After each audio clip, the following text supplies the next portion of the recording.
Assalamualaikum warahmatullahi wabarakatuh, dan salam sejahtera untuk kita semua. Berbicara mengenai kinerja bersepeda, upaya kita meningkatkan kecepatan, kekuatan ketika bersepeda di tanjakan, tidak terlepas dari power yang dihitung dalam satuan watt. Satuan watt ini kita lebih akrab ketika berbicara tentang listrik. Tetapi satuan watt digunakan untuk mengukur semua yang berkaitan dengan daya. Nah, untuk mengukur berapa power yang kita kerahkan ketika mengayuh pedal, kita menggunakan alat yang disebut power meter. Power meter ini dengan harga 10 jutaan ke atas masih terhitung mahal bagi kita pesepeda rekreasi.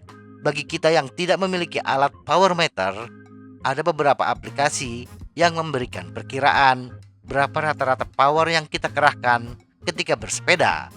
Salah satunya Strava. Strava akan memberi kita data perkiraan daya untuk perjalanan bersepeda kita. Besaran power ini dihitung oleh Strava menggunakan perhitungan rumus fisika tertentu berdasarkan data gradien jalan, kecepatan, dan info pesepeda seperti berat.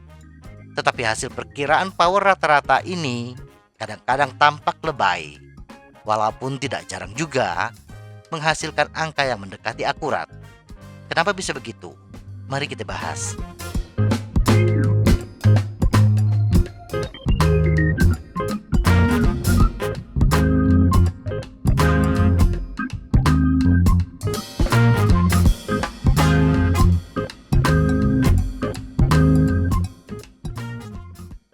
Rumus power.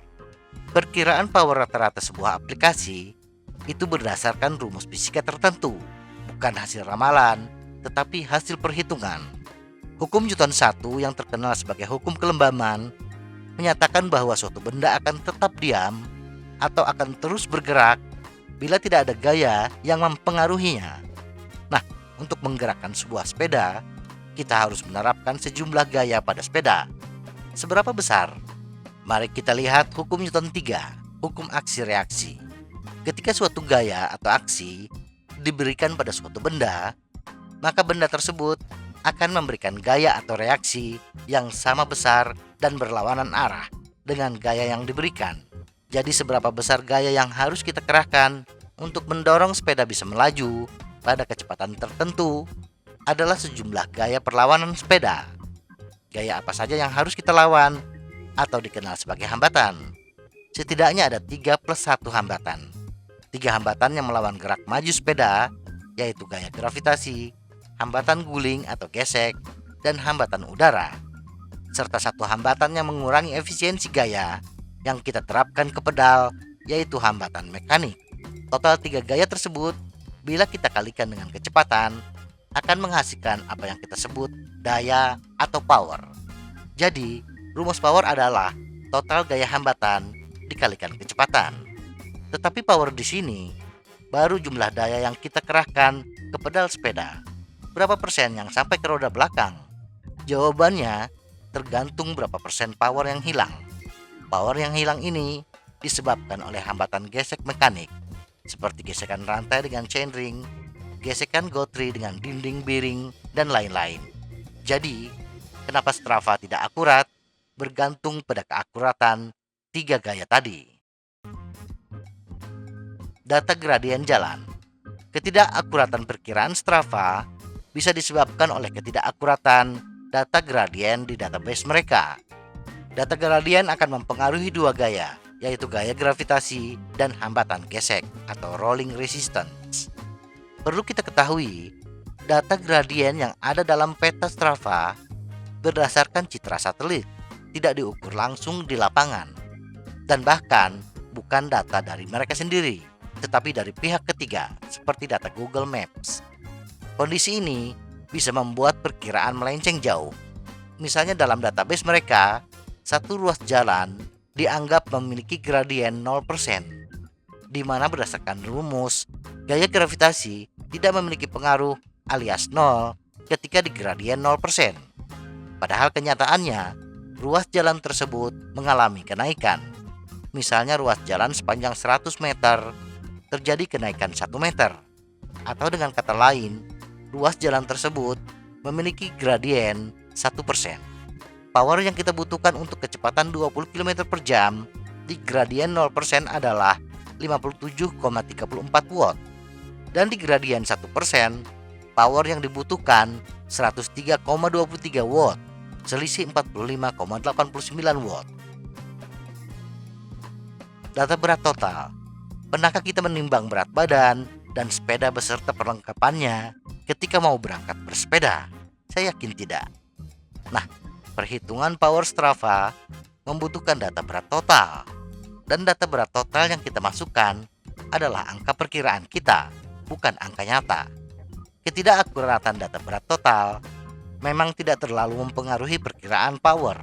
Di jalur datar, seperti contoh sebelumnya, bila data berat total kita lebih berat 1 kg, maka power yang tercatat adalah 57,62 watt, hanya selisih 0,28 watt. Data luas penampang depan. Strava, saya yakin memiliki data kerapatan udara di suatu tempat dan memiliki data kecepatan kita. Tetapi saya yakin Strava tidak memiliki data luas penampang depan kita. Apalagi luas penampang depan kita ketika bersepeda biasanya berubah-ubah. Suatu saat kita bersepeda dengan duduk lebih tegak, tetapi di lain waktu kita merunduk. Kondisi ini, katakanlah data kecepatan dan kerapatan udara akurat, tetapi karena data penampang depan tidak ada, hanya berdasarkan perkiraan, akan menghasilkan data yang tidak akurat. Power 57,34 watt yang dihasilkan pada contoh sebelumnya menggunakan luas penampang depan 0,509 meter persegi atau CDA 0,321 meter persegi. Luas penampang ini bila posisi tangan di HUD, tetapi tidak selamanya kita bersepeda berpegangan di HUD. Kadang-kadang kita duduk lebih tegak yang biasanya memiliki CDA di atas 0,42, yang kalau kita hitung hasil powernya adalah 67,75 watt. CDA 0,415 meter persegi, selisih 10,41 watt. Ini baru posisi bersepeda. Belum lagi penampang depan yang disebabkan oleh bagasi depan, baju yang berkibar, dan lain-lain. Data kecepatan. Data kecepatan kita bersepeda didapat Strava dari pergerakan kita berdasarkan data GPS dan dikombinasikan dengan data gradien jalan. Nah, tingkat akurasi kecepatan ini di samping bergantung seberapa akurat data posisi yang dihasilkan oleh GPS, juga bergantung kepada akurasi data gradien. Di samping itu, Strava berasumsi pada batas tertentu, selama kita bergerak, kita terus mengayuh pedal. Padahal pada kenyataannya, kita kadang-kadang melakukan freewheeling, apalagi ketika turunan. Nah, kita tidak mengerahkan power, tetapi Strava berasumsi kita mengerahkan power. Anggaplah kita benar terus memutar pedal dan kita melaju 20 km per jam, tetapi Strava memperkirakan kecepatan kita 21 km per jam. Maka power yang dihasilkannya adalah 63,91 watt, selisih 6,57 watt. Data kecepatan lebih krusial dibandingkan data yang lain, karena power adalah pangkat 3 dari kecepatan. Bila tadi kesalahan kecepatan 1 km per jam, untuk kesalahan 5 km per jam, hasilnya bukan 6,57 kali 5, sama dengan 32,85 watt, menjadi 90,19 watt. Tetapi power untuk kecepatan 25 km per jam adalah 95,86 watt. Akurasi power meter. Rumus perhitungan power yang digunakan power meter berbeda dengan rumus perhitungan perkiraan power yang berdasarkan hambatan dan kecepatan. Rumus power yang digunakan adalah hasil kali gaya torsi, tekanan kaki, dikalikan cadence. Dari rumus ini, power meter tidak terpengaruh oleh posisi duduk kita, bagaimana kemiringan jalan, berat total, atau kecepatan kita. Secara sederhananya, cara kerja power meter bisa kita samakan dengan timbangan badan. Angka yang muncul adalah berat nyata kita ketika berdiri di timbangan badan. Angka torsi yang digunakan di power meter adalah gaya yang digerakkan kaki kita ketika memutar pedal, dan dikalikan dengan cadence yang juga terukur dalam power meter. Nah, dari sini keakuratan power meter bisa lebih tinggi dibandingkan perkiraan power Strava. Terdapat beberapa tingkat presisi yang berbeda, bergantung pada merek power meter. Perbedaan ini berkaitan dengan seberapa sensitif pengukur gaya torsi dan seberapa akurat perhitungan cadence kita. Semoga informasi ini bermanfaat. Tetap sehat. Salam goes.